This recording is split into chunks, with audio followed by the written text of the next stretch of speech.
Yeah, so that is the definition of health. Now, maintaining the rhythms, there are universal rhythms. Right now, it is summer. My in-laws were here until last week. They came from India. They were confused when we were asking them to eat their dinner at 6:30. They were like, it is super light. I mean, there's light. How can we eat when there is light outside, right? So we have summer days until 9 p.m. and winter our days ends at about 4 p.m. So the balance and rhythm is happening outside in the universe. Understand that the same rhythm that is allowing the universe to function, the sun to rise and the moon to rise, and the seasons to change, all of this rhythm is happening in our body as well.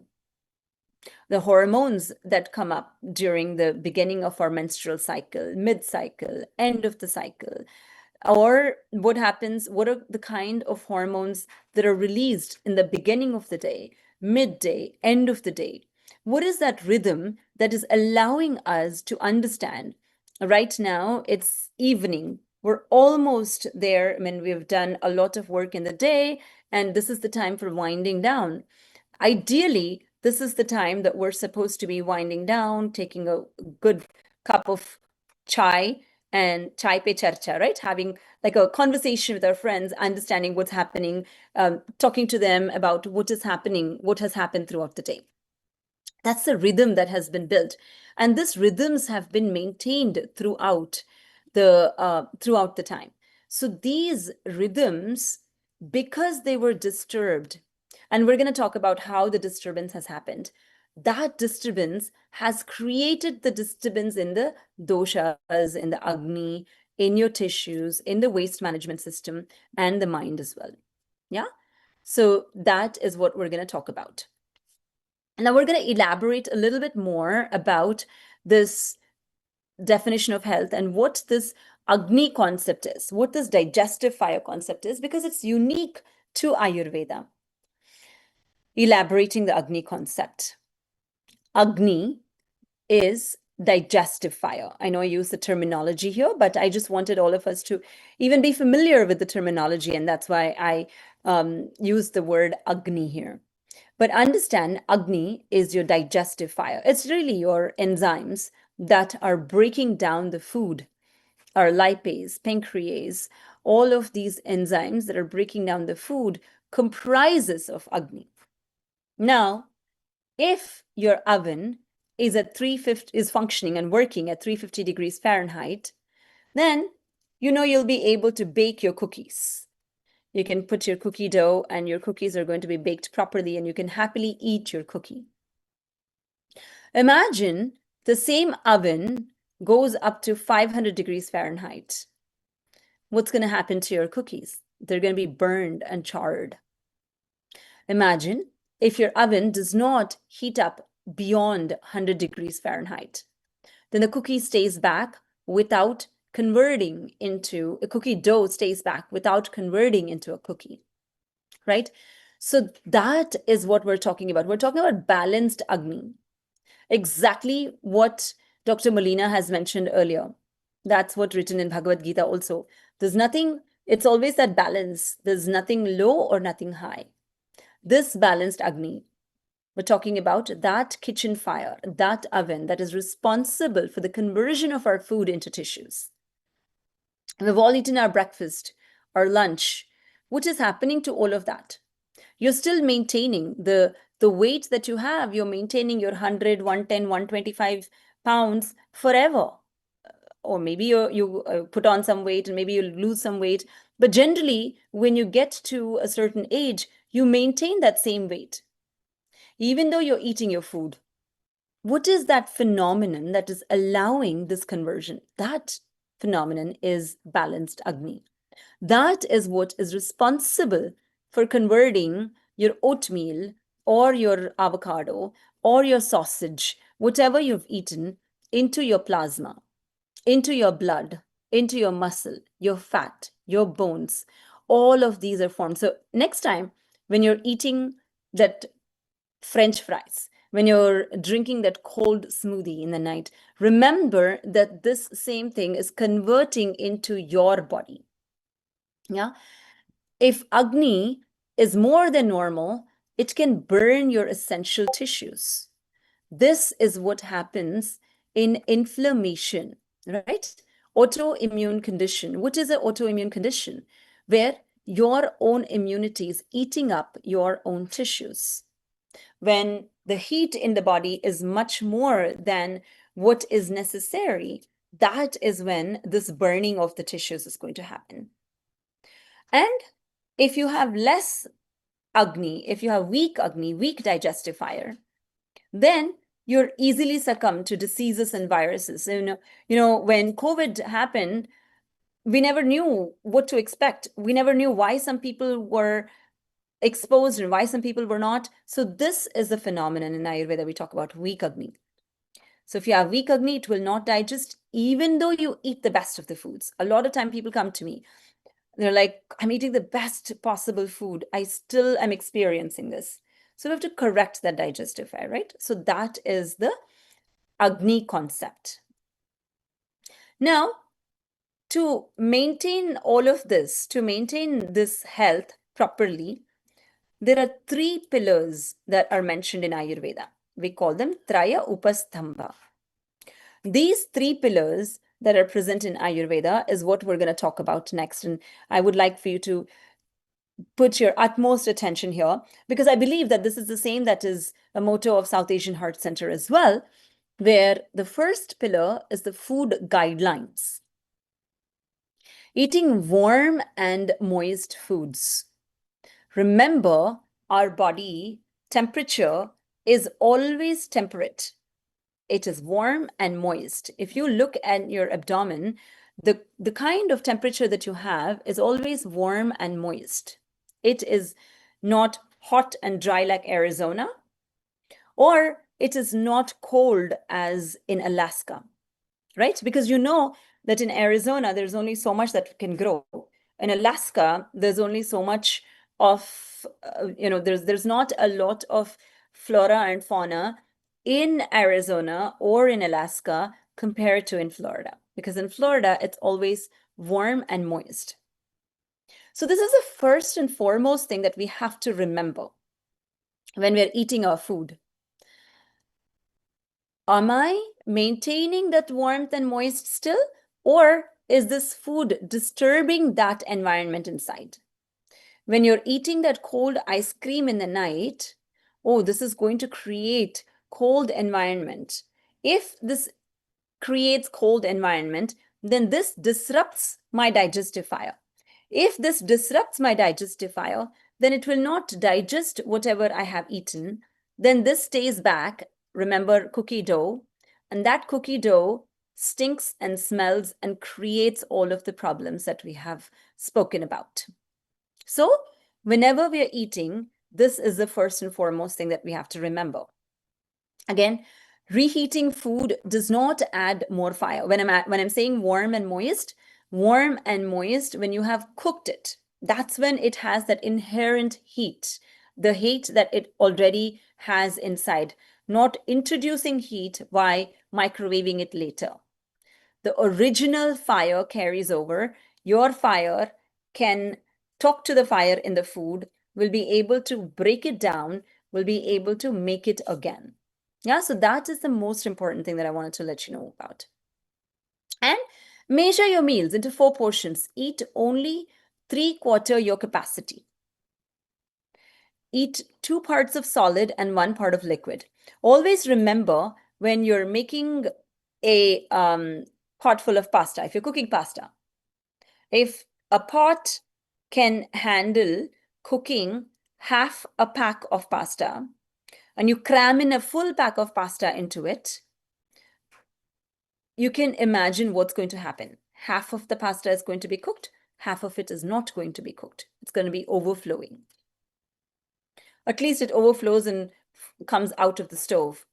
We don't have that overflow mechanism in our tummy. We have to have that gap because you need to create that churning. If that churning is not created, then the food will not be broken down.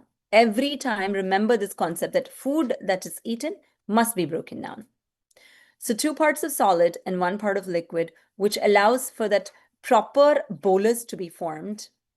And proper grains, introduce some grains, introduce some lentils, introduce some vegetables.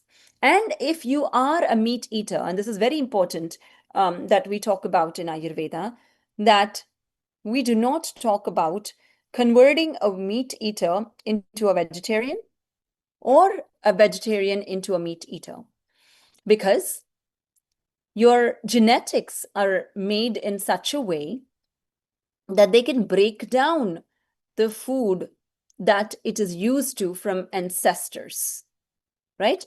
So if your muscles are used to getting that kind of calories or getting that kind of nourishment and nutrition from the meat, then it is necessary that you provide that. If not, you know that you are creating that kind of lack to your muscle.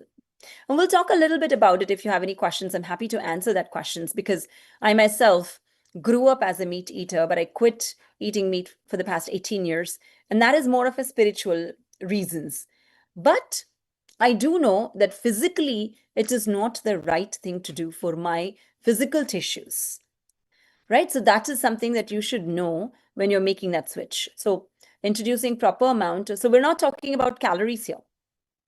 Remember that we're not saying eat a 2000 calorie diet or introduce carbs, introduce proteins. That's not what we're talking about here. We're talking about what are the qualities of the foods that you should introduce. They should be warm, moist, eat 3/4 your capacity, and you should have a good combination of grains, and it should have some lentils, and it should have some vegetables. So there you've covered the carbs, proteins, etc. And 1 part of a liquid in the form of buttermilk, etc. Buttermilk is a very, very good probiotic, which will allow for the breakdown again. And just on this slide, I can spend the whole hour, because how we eat, what time we eat makes a difference. Leela, I have a question. What time do I have until to speak? I did not ask you. I think we end at 7. Okay. So maybe we can give 15 minutes of, Okay, 10 15 to 20 minutes of time. Okay, so I just wanted to know that way. I'll time myself that way. Thank you. So this is something that I wanted to talk about. And of course, I've given you some research articles of how eating proper food in a proper way will also affect your mental health. Tan mana bhunjita is what Ayurveda talks about, where you sit down and you focus on the food that you eat, because the thoughts that you have while you're eating your food will also be responsible in digesting your food and will be responsible in making your tissues. So if you're eating your food while having a conversation, while having a debate, while watching TV, then understand that that conversation must be a happy and healthy conversation. If this is a conversation that involves increase in excitatory neurotransmitters, then they will be mixed with the food that you eat, and that is how your tissues are formed. So I've included a research article about it, and it'll be important for all of you to go through and understand that as well. Yeah. So then we're gonna talk Manju, about. I've just posted that link on Oh, the perfect. chat, okay? Perfect. Thank you, Ashish. Now that's the first pillar, and we'll talk about it, the combinations and such, if we get to at the end of it, because I wanted to cover other things as well, because we're gonna talk about how a lot of times smoothies or some things a lot of people talk about, cold smoothies, especially in the morning. So these are all the things we can talk about at the end when we get to it. But I'm going to move to the second pillar. Our second pillar is sleep. And I'm glad that S is one of the meds in sleep, because this is the most important thing that I talk about in all my consultations. Just today, I've had a client who came in, who's a 71-year-old client, and she's been experiencing dizziness for the past year. and nobody is able to find out. She's brought in this many tests with her. Nobody was able to figure out why she was experiencing dizziness. Her daughter bought her and she said, my lab tests are much more worse than my mom's, but I don't know why she's experiencing it. I want my mom back. For the past year, she's been experiencing this dizziness, and I do not know what's going on with her. So in her explanation of what has happened, sleep never came up, right? So when we were talking about it, and this is something that I ask everybody, I was like, okay, what's sleep like? What time does she go to bed? She's like, oh, she has a chronic insomnia. And then guess what? She's had chronic insomnia for 25 years now. And when we spoke about the history of what has happened, there was separation, there was so many mental concerns that happened also. And that insomnia was never addressed for 25 years. And that even led to, and she said, oh, there's hearing loss. And it was more of matter of fact, right? So that has even went, and it has also caused a problem in your senses. One of your senses is not working the way it is supposed to. So sleeping on time and waking up on time is the most important thing. And that must be addressed. And this is something that we have to always say, and we cannot take it for granted, because we can say that, I'll provide you with the best bed possible, Posturepedic, Tempur-Pedic, whatever, best temperature and everything. But if we are not focusing on the mind, and if we're not addressing all the factors, remember that sleep will not be the best possible. And what happens is here, there are PubMed articles that I've posted of how it says it is related, it will create metabolic disorders, including CVD as well. Chronic conditions and CVD are caused if you do not sleep properly. Again, very important, along with telling that these many hours to sleep, that you have to definitely sleep for 8 hours to re-energize and recharge both your body and mind. It is also important to tell what time to sleep. Again, remember, go back and we spoke about the rhythms, right? There's a rhythm that is present outside, and there's a rhythm that is present inside our body too. And that rhythm inside our body, that lymphatic system, is active at this time. All of you are done with your work. You're getting back home. Once you go back to work again next morning, your cubicles and your office will all be neat and clean. That is because the janitor has come in and cleaned out everything while you were not at work. That's the exact phenomenon that's happening while you're at sleep. But that phenomenon happens only between 10 p.m. to 2 a.m. because I get this from a lot of teenagers and even 20s that, oh, I still get my 8 hours sleep. I go to bed at 3 a.m. and wake up at 11 a.m. It is still 8 hours sleep. Yes, but you have to water the plant when it is necessary. You cannot just water whenever you remember. You have to give food whenever it is necessary. The same way, you have to sleep at the exact time. That is going to be beneficial for your health, because this is also allowing you to increase your growth hormone. Your growth hormone is going to be, you know this, right? A lot of times people tell this, babies sleep for almost 22 hours in a day because they need to grow. And when they're growing, the growth hormone is important. So the deepest and the most regenerative sleep occurs between 10 p.m. to 2 a.m. And this in Ayurveda is called as the Pitta Kala. This Pitta Kala is between 10 p.m. to 2 a.m. I know I'm using a terminology. Again, this is the time that, for ease of our understanding, the lymphatic system, the clearance of free radicals, all of that happen. If you sleep late at night, it disturbs the body's internal clock or the circadian rhythm, and thus will be increasing the metabolic conditions.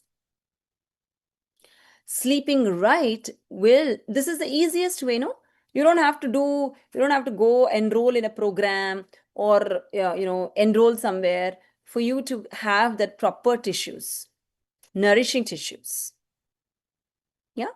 So that is why S of meds is very, very important. And now coming to the third pillar of the Trayopastambha. The third pillar is controlling of the senses. It extends to all, so our senses are present, it's given to us, and humans are the only people that have the free will. Goat does not wake up every morning saying, okay, what do I feel like eating today? How do I want to get Thai, or do I want to get Mexican today? No.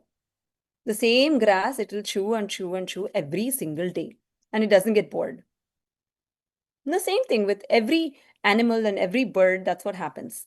Humans are the only ones who have these senses. And these senses are given to us to go to the next level so that we use it. And there are four pillars that we get to: liberation, right?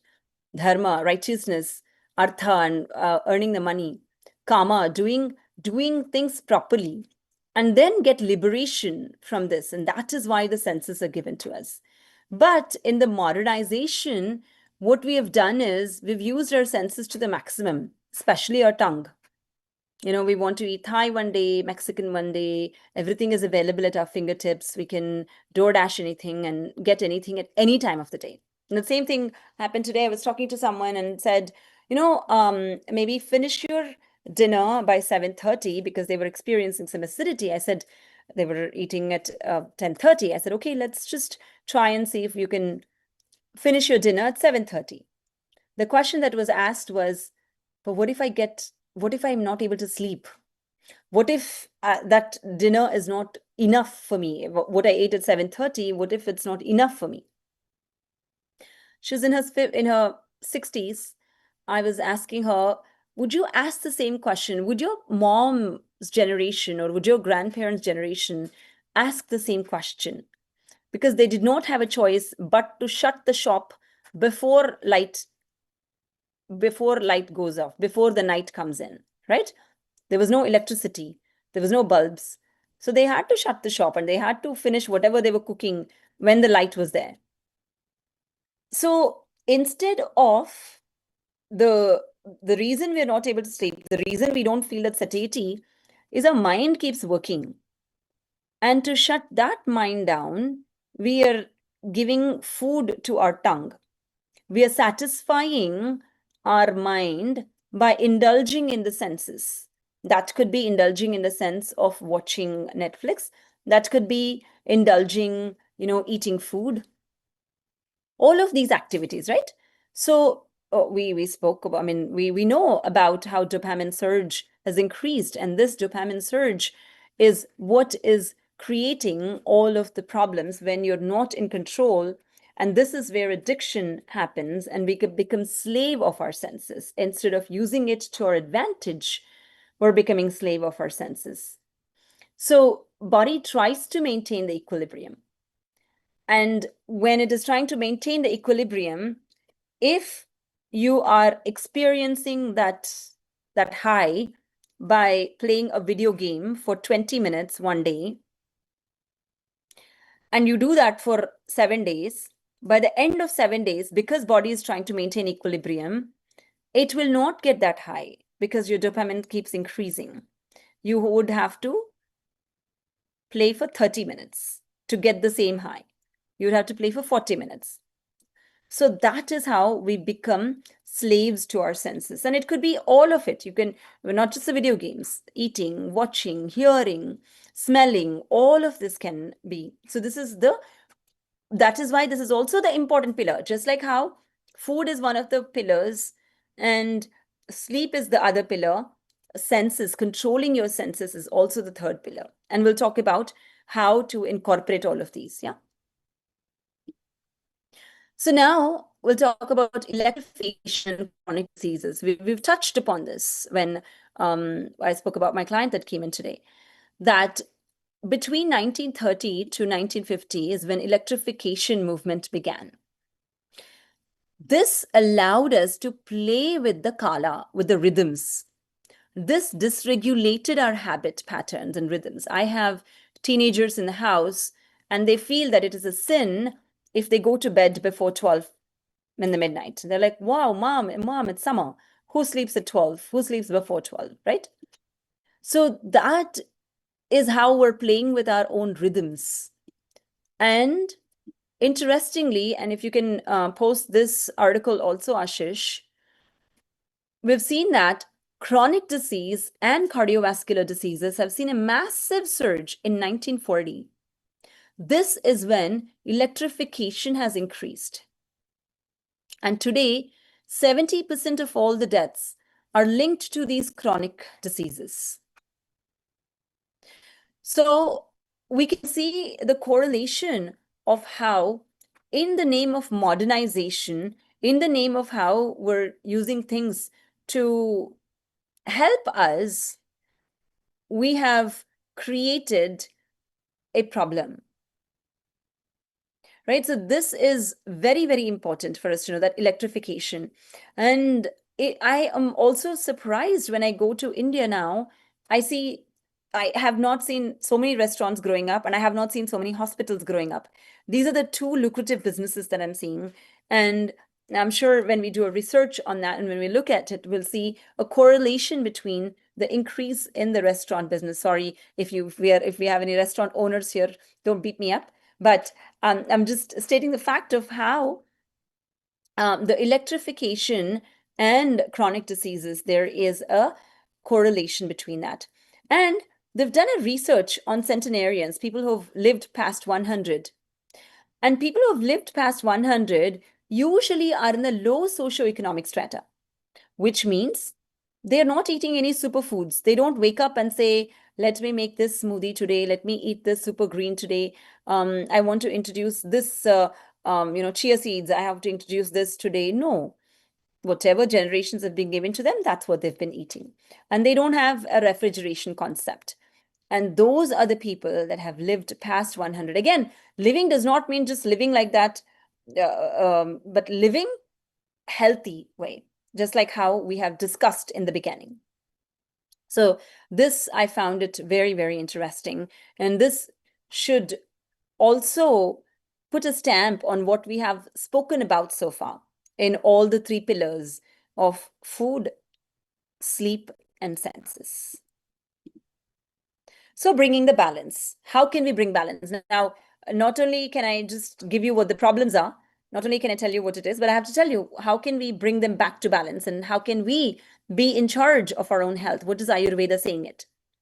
Now, all the excitatory neurotransmitters, like the cortisol, dopamine, serotonin, norepinephrine, these are all on the rise when you wake up. If they're not on the rise in the morning, then you cannot even wake up. The fact that you're able to wake up from the bed is that these excitatory neurotransmitters are on the rise in the morning as soon as you wake up. But we don't want the nervous system to be on that flight or fight mode throughout the day. As you wake up, if you use these excitatory neurotransmitters to get to your email and respond to the emails and just start the day with that excitement, then that is how your entire day is going to go. Instead, start your day by balancing these excitatory neurotransmitters. And the way Ayurveda suggests to balance it is by doing an oil massage. I wish I can see all of you to ask you how many of you have heard about oil massage. But this is a signature thing that is mentioned in Ayurveda, where warm oil is poured all over your body. And this is going to be the best thing that you could do to balance this excitatory neurotransmitters. This is something that's going to be balancing your senses. This is something that is going to be giving you that glow to your skin. This is something that is going to be protecting you from that sun, acts as a sunscreen as well. So this oil massage that you do in the morning also acts as a food to your system, right? Because your skin is a biggest mouth and it is able to absorb all of this into the body. So when this is absorbed, it acts as a food to your system as well. So start your day by applying warm oil all over your body, and sesame oil is recommended.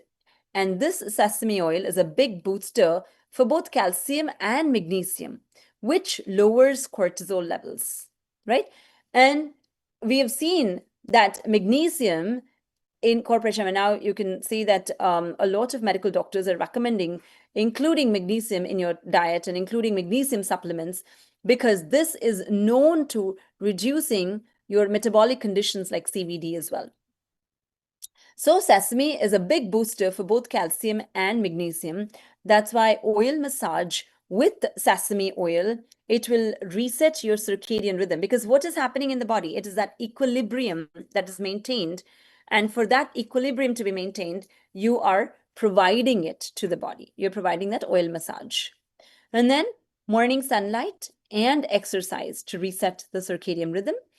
And milk, if you're not a vegan and if you can consume milk, then warm milk with soaked almonds are also a source of calcium and magnesium in the body, which again lowers your cortisol levels and which also is going to be balancing your excitatory neurotransmitters. Yeah.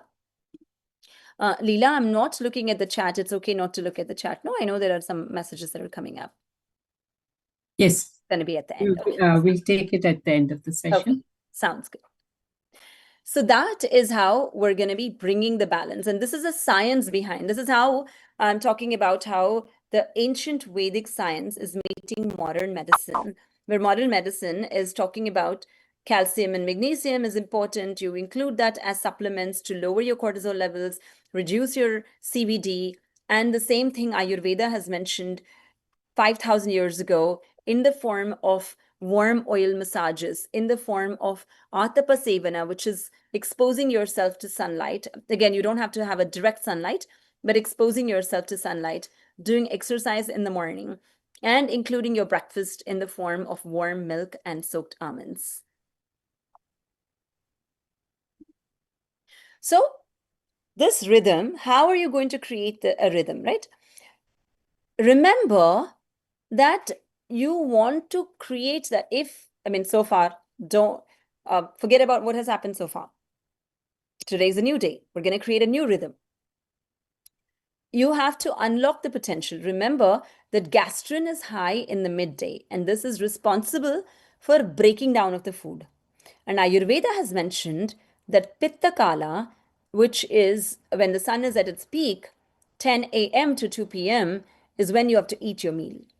And that is where gastrin is high in the midday, and so is insulin sensitivity. So you eat a big meal in the morning, which is able to break down and which allows your tissue strength, which allows for your tissues to grow properly. As the day progresses, insulin sensitivity reduces as well.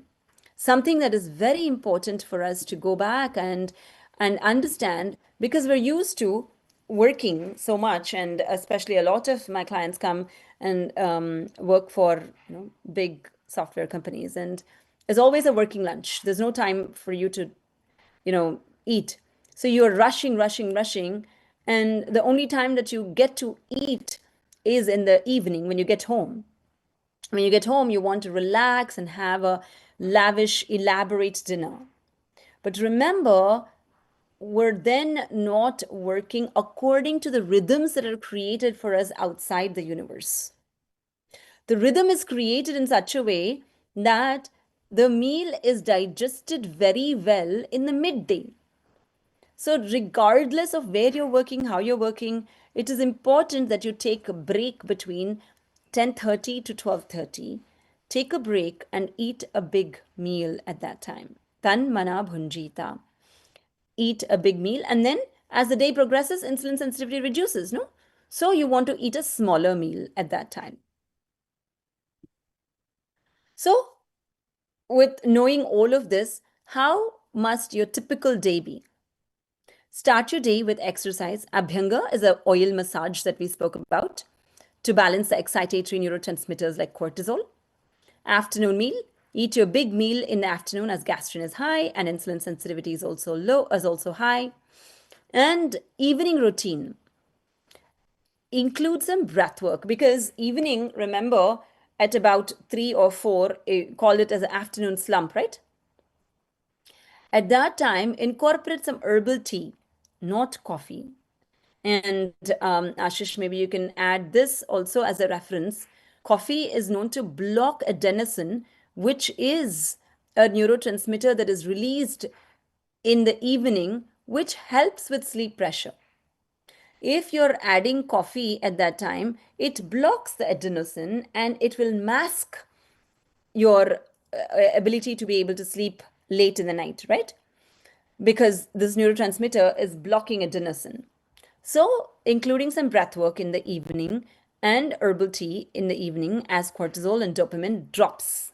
Because the excitatory neurotransmitters are dropping in the evening, which means you don't have that much high. You're not that high in the evening. So, to be able to support you through the dinner time, you can give some herbal tea.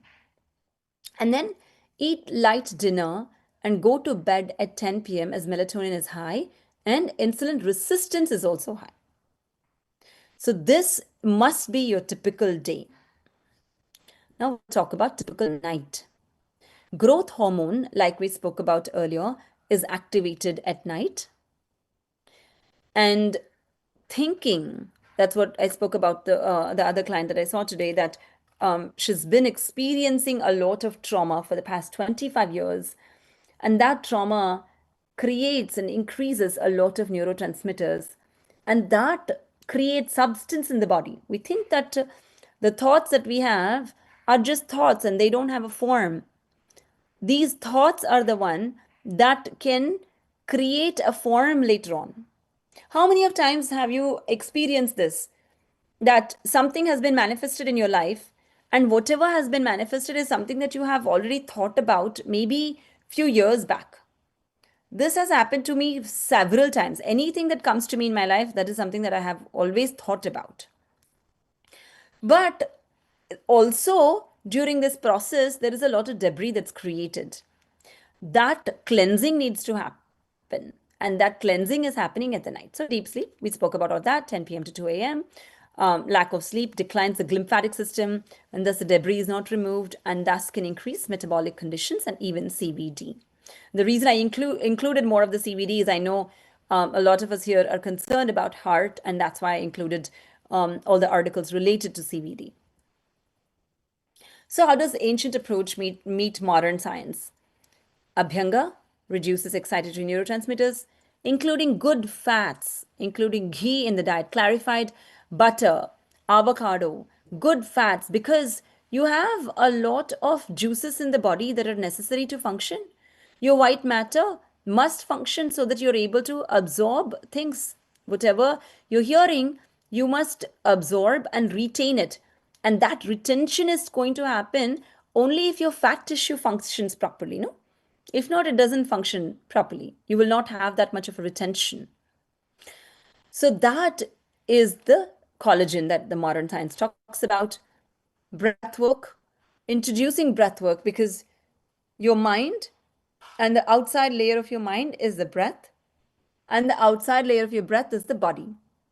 So breath is something that is close to your mind. So doing breath work, any pranayama, is a mood stabilizer according to modern science. Agni balance is something that we do in Ayurveda, and modern medicine is talking about gut health. And Panchakarma, I'm sure a lot of you have heard about this fancy terminology called Panchakarma. And this is used and also abused, I'll say, because, and of course, a lot of people do it in a not so right way, and that's why problems have also happened. But Panchakarma is an Ayurvedic amazing approach, which I call almost like a surgery, because removing all the toxins that have made home for several years, and this is one way that Panchakarma is able to remove those toxins. And detox is the terminology that's used in modern science. Now, in the next 15 minutes, I'm going to quickly tell you what are the protocols that you would want to use in, general conditions that you experience, because these are all normal things that you experience on a daily life. How does Ayurveda approach all of these conditions? When there's fever, remember that fever can happen due to different reasons.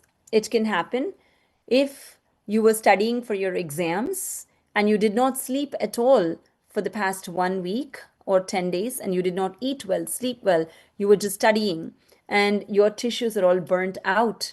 And then, because of that tiredness and fatigue, is when fever can happen. Or you're out and about in hot sun eating spicy salsa with red hot chilies, and that can also be a reason of your fever. Or you are out and about in cold winter night eating an ice cream that can block your channels, and that can also create fever. Remember, the causative factors are several and they're very, very different. How can the approach be the same? We cannot just be giving Tylenol to suppress because your body is giving a message. That is a message your body is saying, whatever you've done is not right. You better address that, is how the body is giving you a message in the form of fever. So finding a causative factor, I only spoke about 3 ways, but there are many, many other ways. But finding the causative factor, then looking at the associated symptoms along with your fever. Then the most important thing that we say is fast your fever until you get real hunger. We do not talk about, oh my God, you're already weak. We want to give you nutrients. No, we will say fast until you have real hunger. Do not drink plain water. Always boil your water with some herbs, and that boiled water is what we ask you to drink. No head baths at all, and no exercise at all. And again, we all know the modern approach. Reducing temperature is a primary goal. Every 4 hours, Tylenol or Advil. Eating nourishing foods. You must eat properly because you're already weak. Maintaining hydration with fruit juice or Gatorade is something that's much mentioned. No restrictions with regards to your baths or exercise. Now, post-acute fever, there are panchakarma therapies. These are all the detox methods like virechana, which is creating loose stools, may help in removing of the residual pitta or the residual heat that is present. So fast until there is hunger. Sip on boiled and cooled water or decoction until there is hunger. And these are the herbs that can be used. Dry ginger, guduchi, shadangodak, or chamomile that is present. You can make, herbal teas and drink that. Once hunger is back, introduce rice gruel with some spices like dry ginger, ajwain, all of these you must introduce so that you are supporting your tissues and you're not, depleting your tissues. You can also introduce something like paddy puffed rice, raisins are some alternatives if you're unable to fast completely, because we're not used to fasting so much. And if that's creating a lot of weakness, then you can introduce some raisins and paddy puffed rice so that you are able to retain some amount of energy. If you're a meat eater, you can always consider including bone broth in your diet. Yeah. So that's your fever protocol. Then, if there's common cold, again, the same thing. It is important to address the causative factor. Steam with a drop of eucalyptus oil. You can get like a pot of water, boil it, add some eucalyptus oil into it, and get some steam so that there's some opening up of the blockages that happens. And focus on breath work to improve your lung capacity so that you're using your own soldiers. The soldiers that you have in your body are your own tissues, your own bioelements, your own digestive fire.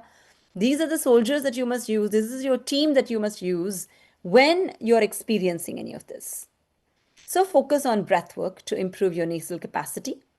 Nasya is an amazing type of technique that is mentioned in Ayurveda, where of course, you shouldn't do this when you're actively experiencing common cold or when you're experiencing, nasal drip. But you can incorporate this when you are prone to common cold. When you're more prone to common cold, in between episodes, you can use something called nasya, pouring of nasal oil drops into both the nostrils to clear the nasal passages. Salt and turmeric water gargles are some things that you can use also.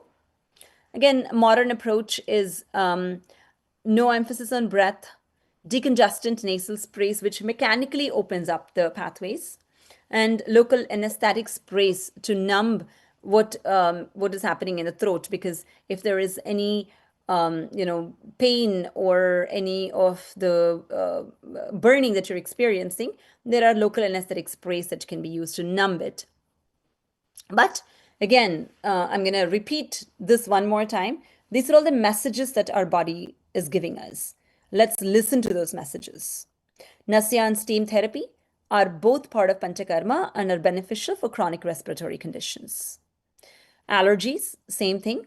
If you're experiencing, a lot of people say that, oh, because there's pollen, I'm experiencing allergy.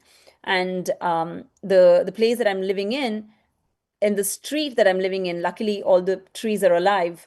But a lot of places, unfortunately, cutting down, and my next street and the street after that, all the residents, they went ahead and they put a petition to cut down all the trees, but because there was pollen that's being created from the trees. I'm not saying that that's a wrong thing or right thing, and I'm not judging it, but also go ahead and turn inwards and see, why am I more prone to allergies now when I was not allergic in the past? What is the diet that I'm consuming, and what's the lifestyle that I'm consuming? Go back to the three pillars that we spoke about. Expel the hidden toxins responsible for this reaction, because there is a histaminic reaction.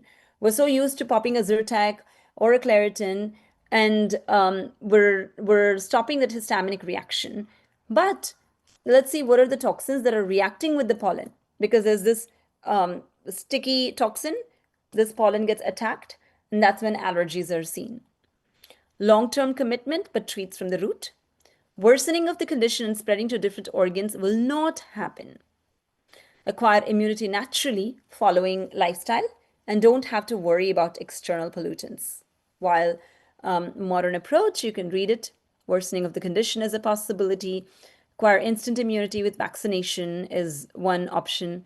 And frequent checking of pollen count is something that you have to always be like, what's the pollen count like? Can I step out? Can I not step out? These are all the things that you have to be, paying attention to. So again, protocol to overcome common cold, address digestion if that's a contributor. Go back to Agni, correct your Agni, balance your Agni. Practice Nasya using Anuthailam. Apply warm sesame oil mixed with rock salt on your chest and take steam with edible camphor or eucalyptus oil. Consume half a teaspoon of ginger juice. You can get fresh ginger, cut it into small pieces, mash it, squeeze the juice out of it. Take half a teaspoon of that with 1 teaspoon of honey. And I'm giving you some, herbs here if you want to use it. And this is safe for everybody. And that's why I chose to use, mention it here. Sitapaladi churna twice a day.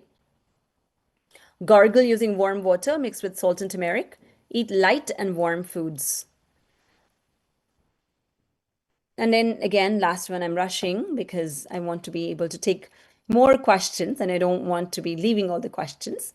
So food poisoning, very, very common. And again, these are all the common things, and that's why I wanted to incorporate. What do we do for food poisoning a lot of times is take an Imodium or take an antiemetic or antidiarrheal to stop it, because we're worried about dehydration. Again, this is another message that our body is giving. Support the body. I am not saying that you should blindly allow, if you're experiencing 15 vomitings or loose stools, you should blindly allow them to go out, but support it. Give boiled water to sip. Use transdermal route. We spoke about how skin is the biggest route, biggest skin, and use the transdermal route to support the lost fluids. Strengthening of tissues to avoid recurrence.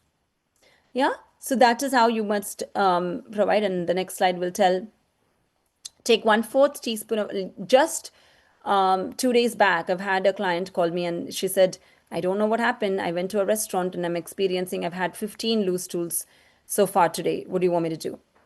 All I asked her to do is take 1/4 teaspoon of dry ginger powder, 1/4 teaspoon of jaggery, along with, I've also asked her to take ghee at that time, And she took it only 2 times, and that did the trick. And next day she did not, she was back to normal. And she was again staying on rice broths, thin vegetable broths. And she was again sipping on boiled and cool water, rested as much as possible. It was not necessary for her to get an IV dehydration or Gatorade or anything of that, because she knew what the culprit was. She was allowing the culprit to go out of the body and supporting the digestive fire during that time. You can make a tea with cumin, coriander, and fennel seeds and sip on it. So, following this, food poisoning and mild panchakarma interventions like Virechana will help restore the balance and cleanse the toxins. Remember, when a group of us go and only 2 or 3 of us experience food poisoning, that means this culprit that we have consumed accidentally is reacting with our toxins that are present in the body. This reaction is giving us a message in the form of food poisoning. Then we should not suppress it. Because if you're suppressing it, then you're allowing the toxin to stay back in the body. And that toxin now will find a new home. And that new home is going to be creating problems. You're going to be seeing maybe, asthma, or maybe eczema, or maybe irritable bowel syndrome. We would never attribute that to these suppressed food poisoning. Rerouting of the toxins happen. So that is why it is important for us to recognize what to do when this is happening. So Panchakarma in Ayurveda, and this is something that Ashish wanted me to introduce as well. A lot of times, all of us think that Panchakarma is, that happy. Someone came to me and they said, I see these happy pictures which shows that people are getting nice abhyangas, pouring off the oil on the forehead. They've looked very blissful. That is not Panchakarma. That is only preparation for Panchakarma. Pancha is 5, karma is action. Removing these aggravated toxins that are creating imbalances by different techniques is Panchakarma. And that is done by Vamana, which is vomiting, Virechana, which is loose stools, or Basti, which is enema, or Nasya, which is the nose drops that we spoke about. The 5th one is Rakta Mokshana, which is not allowed here in the United States, and so we don't do that, which is, bloodletting, removal of bad blood in the body. So for this, there is a lot of preparation that must be done. We always look at what is the age of the client, how many toxins, what is the amount of toxins that this client carry, where is this amount in the body? Is it in the upper abdomen, lower abdomen? Where is it manifested as? And taking all of this into consideration, we have to look at the eligibility criteria. Not everybody is eligible. Once we know that this is eligible, this client is eligible, then we tell them you have to go through these extensive diet changes, and we give them medicated ghee so that we soak the toxins. There's this this kind of a interaction between this is your tissue and this is your toxin. They've created a bond. This medicated ghee is going to create a layer between this bond, and so it will be easy for the toxins to go out of the body. That is what we do. It begins with Deepana and Pachana, which is kindling of the fire, digestive fire. And then we give proper medicated ghee to create that layer and remove the toxins. At the end of it, one day, depending on where the toxins are, we will either do vomiting or Virechana, which is creating loose stools, or medicated enemas. So this is what Panchakarma in Ayurveda in nutshell. Any questions? I am happy to answer. I know I stopped exactly at 15 minutes before 7 so that we have time for questions. Thank you for a wonderful talk and, explaining at least the basics of what Ayurveda is, the different concepts of it. And that kind of helps, I think, most of us to understand the depth of Ayurveda, right? It's So there are a lot of questions out here. I can Yes. begin with the initial question regarding buttermilk and milk. So Sure. one was the question was, what are the benefits of buttermilk? Can you replace buttermilk with milk or with yogurt? Mhm.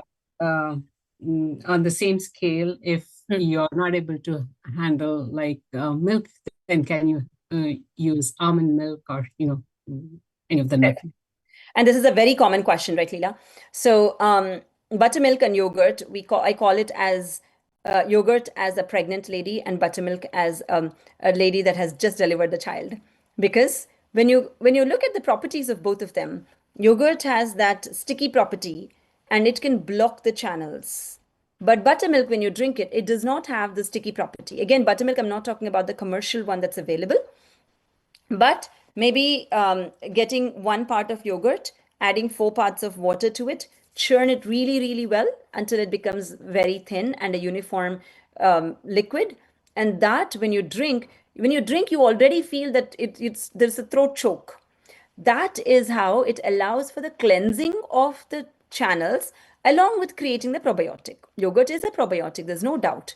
But it can block the channels also. And there are many restrictions around yogurt. You can only eat in the afternoon. You have to mix it with either amla so that it does not create that blockage in the channels. That is why I recommend buttermilk more than yogurt. Now, coming to the second question of if you're not tolerant to milk, can you use almond milk?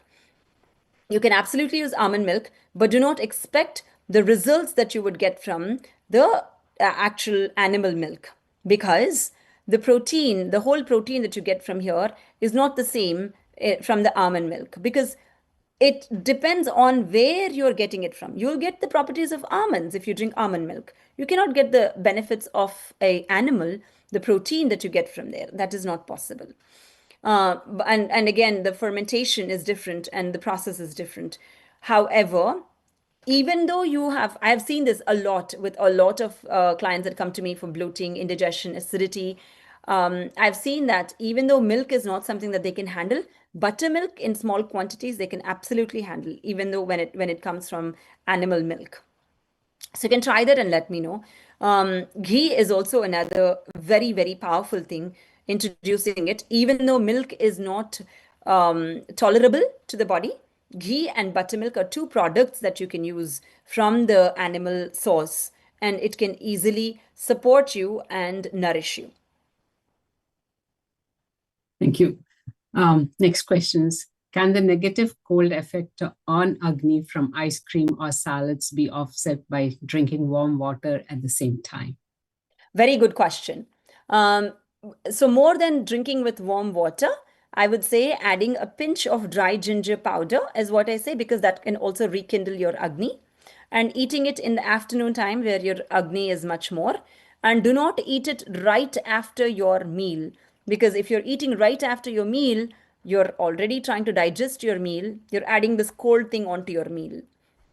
So, eating it away from your meal in the midday and drinking a ginger tea along with, or any herbal tea or more than warm water, any of the herbal teas are going to be more beneficial and helping in digestion. Life is to have fun. What's life without ice creams, no? So, yes. Right. The next is we tend to refrigerate some food and reheat and eat it later. Are there any adverse effects? So there's a concept called prana in Ayurveda called life force. This life force that is present in the food is identified by the life force of our body, our Agni, and our digestive enzymes. And that is how transformation happens. When you refrigerate your food, remember that the life force is reducing. And these are all the experiments I've done when I was doing my pharmaceutics, master's in pharmaceutics, that you have to always put an expiry date on all the medicines, no? What is an expiry date on all the medicines? You already know that the potency of the medicine is reduced. When you put it at room temperature, it reduces at this time. When you refrigerate it, it reduces at this time. When you freeze it, it reduces at this time. These are the experiments that we do. Same exact way, your potency of the food or the life force of the food is reduced when you refrigerate it and reheat it. So you're compromising the capacity of your body to recognize that element, because the earth element in your body has to recognize the earth element of your food and then convert it. So this is going to be compromised. Again, I will not say that you have to lead a life of a rishi. If you have to eat, of course, it is possible with, you can use Instapots, and you can use air fryers, you can use an oven, you can use meal prep, all of these plans that you can do so that you can minimize refrigeration. It is not completely possible to live a life where refrigerator is completely taken out of the house. I would love to do that, but understanding what happens, and in generally following fresh food, but sometimes when there is not a possibility, doing refrigeration is what I would recommend. Always look at balance.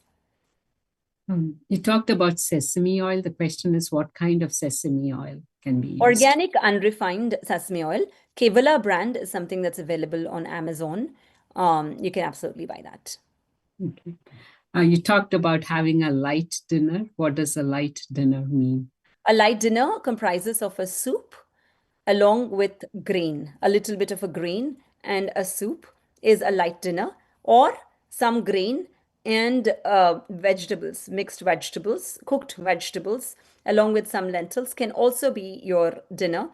Generally, eating something that is less than what you would be eating for lunch. I would not want you to be elaborately eating a appetizer, a grain, like a dal, and then vegetables, and then meat, especially a lot of meat.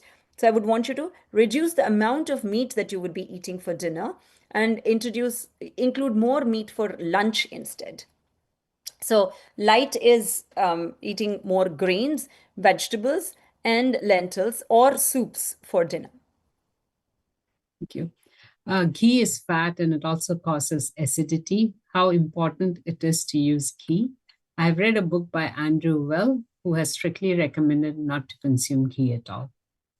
I would love to read that book also myself, because ghee is an important part of Ayurveda. And this ghee has to be processed properly, right? If the ghee is not processed properly, then absolutely you will be experiencing all of these concerns that you're mentioning about increase in cholesterol, not being able to digest.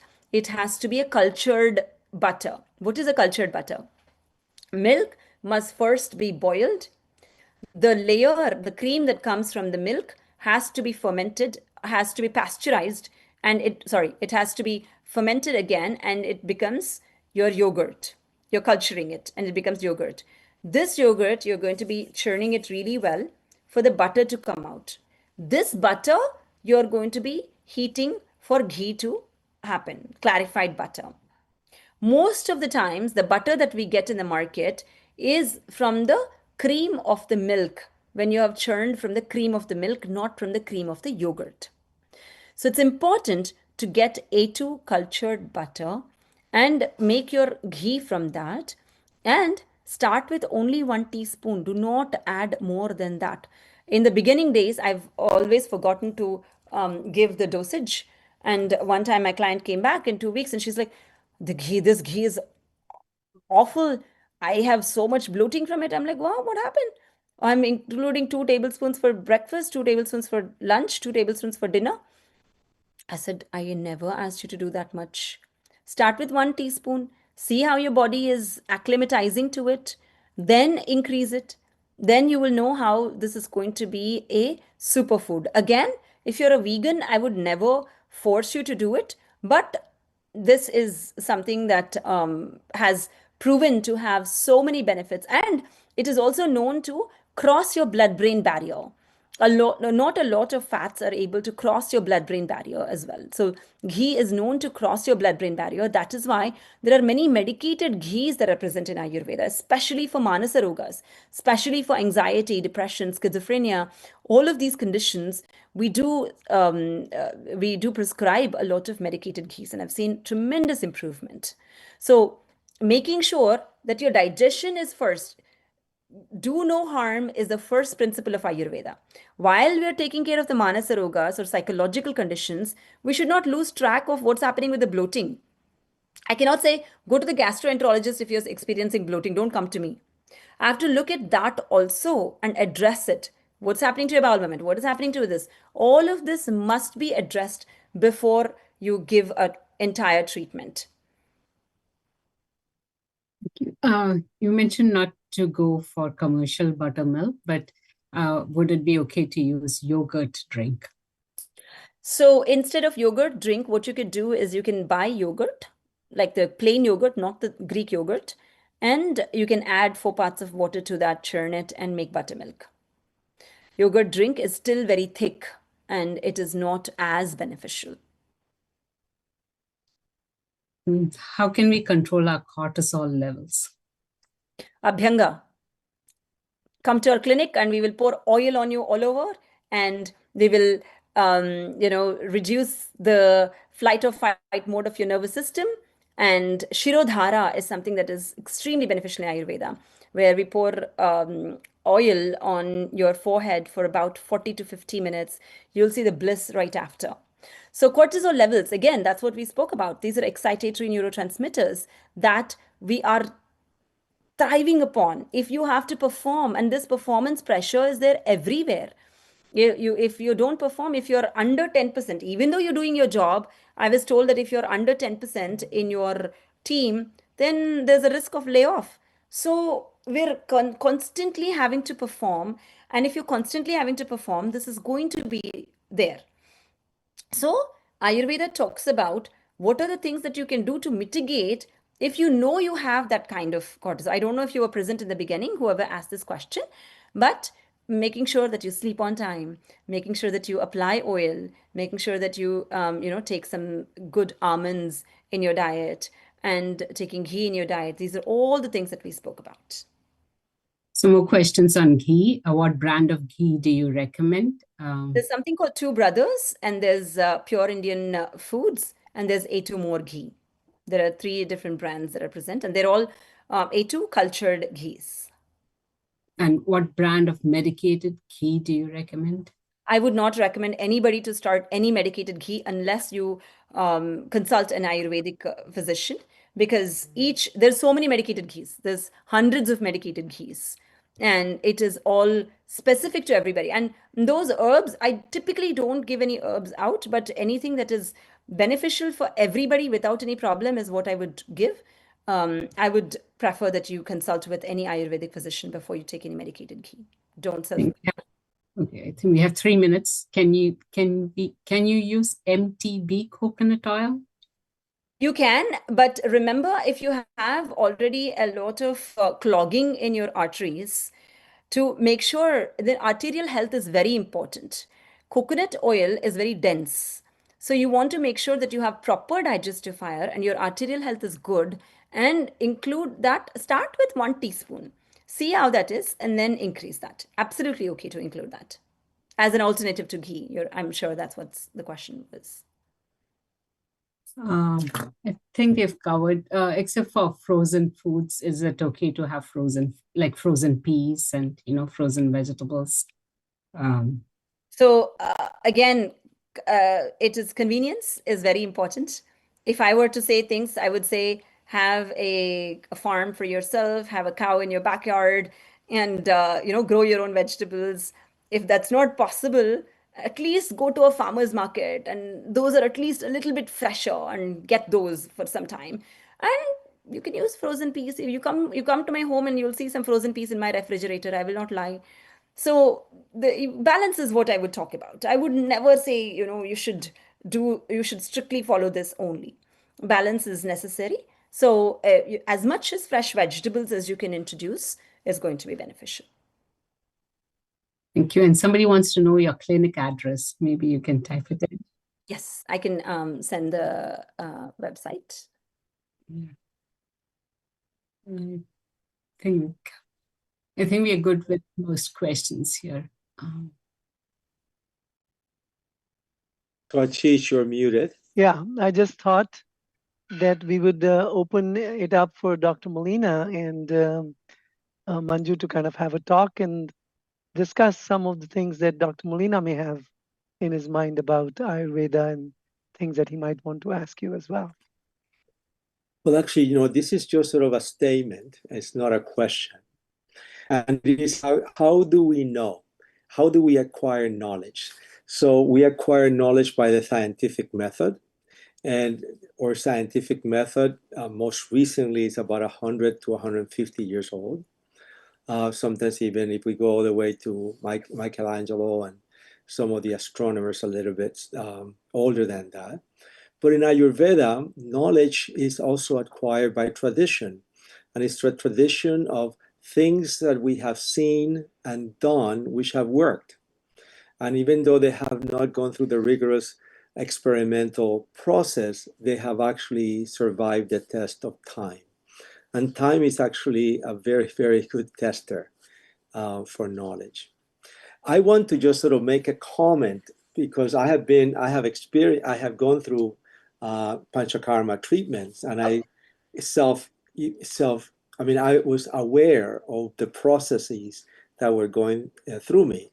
Uh-huh. And you get this process of oleation, as you mentioned. Yes. And then you start the process of panchakarma, the 5.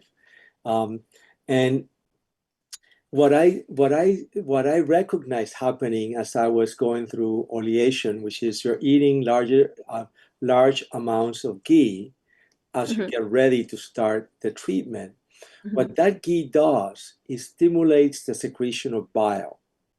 Now, bile is made of cholesterol, it's made of lecithin and bile acids.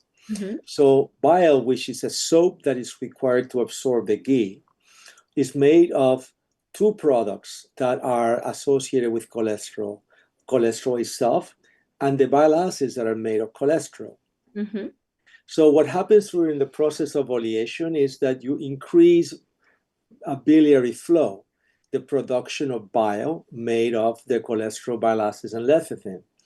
Then you take castor oil, and castor oil acidifies your ileum. That's where your bile acids get absorbed. And therefore, the bile acids cannot get absorbed in this acidified ileum, and you have diarrhea. You get a secretory diarrhea.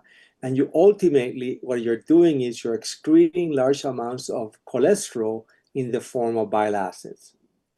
Then you're still having this flow going, and you start the treatments. Some of the treatments are, as you mentioned, some nausea. They also involve sweating. Also involve abhyanga, pisacelli. And what they do is they swell up your skin with heat and oil. And if you think about it, the blood vessels do not interact with your cells. The blood vessels interact with the interstitial fluid, this fluid that bathes the cells. That is how everything is happening. So those cells, they don't drain into the venous circulation, they drain into the lymphatic system, which is how the fat gets absorbed also, and the ghee gets absorbed in your digestion. So in the process of panchakarma, you get swollen up and then shrunken down.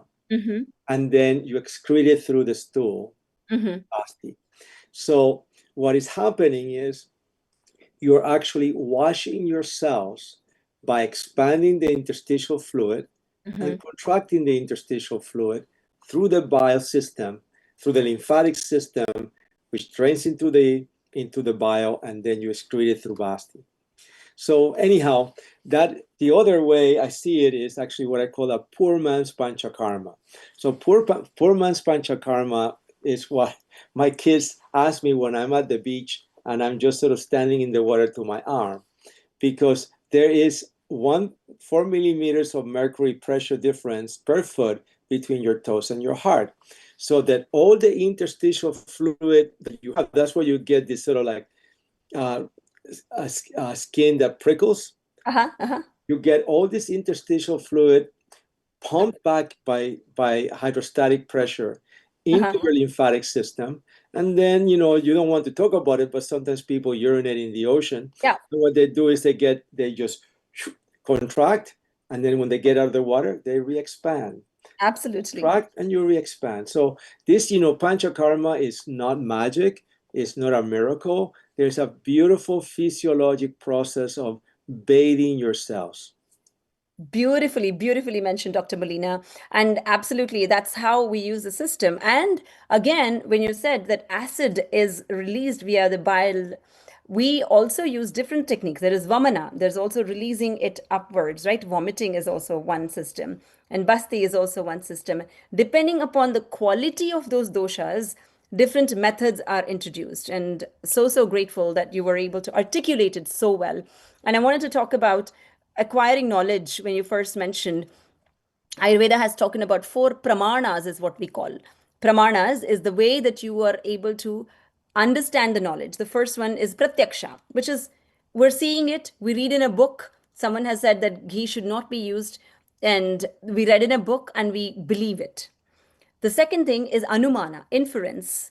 There's a smoke there must be a fire. So getting to the second stage of understanding the knowledge. Then aptopadesha, which means it's mentioned by great sages or great people like Dr. Molina. You've explained it so beautifully well. And because of your experience, oh, it must be right. So that's aptopadesha. And then the yukti, using your own logic to, do I use this panchakarma technique? Do I use that panchakarma? Do I use the poor man's panchakarma technique? Do I use this? So that's a yukti that we use. So these are all mentioned in Ayurveda. So thank you so much for beautifully bringing all of that up and having a wonderful session here, Dr. Molina. Well, thank you for joining us, and we're very appreciative of sort of returning back to what really is the platform of the South Asian Heart Center, which is this sort of science-based Vedic approach to health, or Ayurveda. Yes, my pleasure. My pleasure. Thank you. Thank you both. I think, we all got so much out of this presentation today.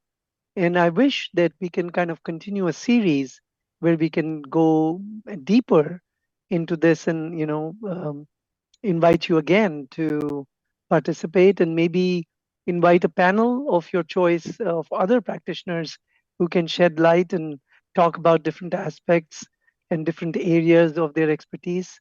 So we can have a community well educated, on this topic. Ashish, I don't want to be the person with the last word, so I will say this and then you will follow through. But, we have talked about different food groups and foods and ghee and milk and yogurt and other food products, but it's also on refrigeration and the effect of sort of eating leftover food.